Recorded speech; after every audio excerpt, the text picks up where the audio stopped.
From Royce Keys getting the push that we all wanted to just more Pat McAfee crap, here's everything from SmackDown on April 17th, 2026.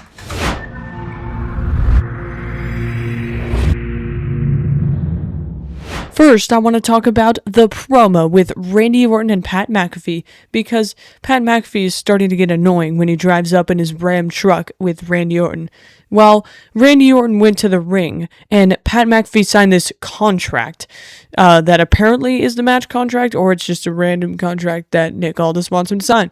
And Randy Orton went to the ring to cut a promo about how Pat McAfee is everything that he ever wanted out of Cody, basically. Cody always would take, but he'd never provide for Randy, and he'd always provide for himself. While Pat McAfee is all about Randy. I don't know, he's like his hype man. All that we really got out of that was just hype for the match on Saturday. A great highlight from tonight was the Andre the Giant Battle Royal, which is a staple to the SmackDown before WrestleMania.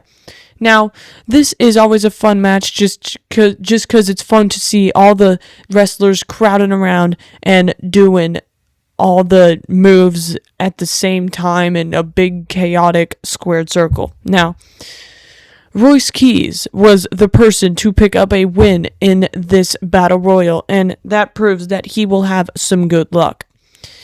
And also, there was people like Shinsuke Nakamura, and Aleister Black, and Joe Hendry, and a bunch of people from AAA, a bunch of lucha talent from AAA.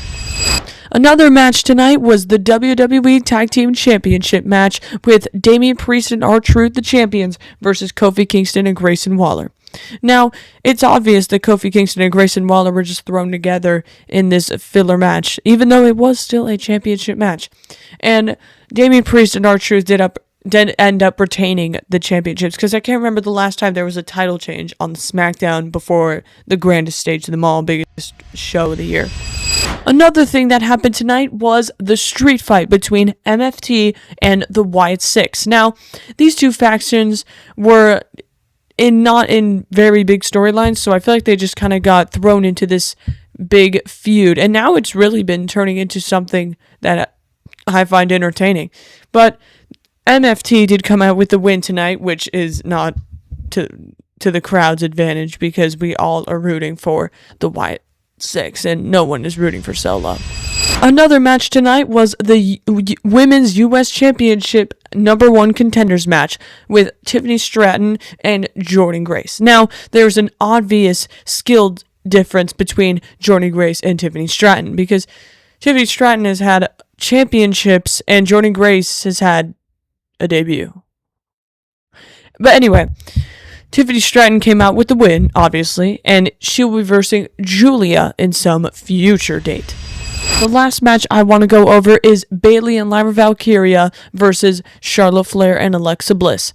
Because Charlotte Flair and Alexa Bliss are like such a power tag team to former multi-time women's champions, and they lost against Bayley and Lyra Valkyria tonight. And that is everything from today. Be sure to like and subscribe for a WrestleMania 42 match recap that will be coming out immediately following the event. Thank you for watching, and I will see you guys in the next one.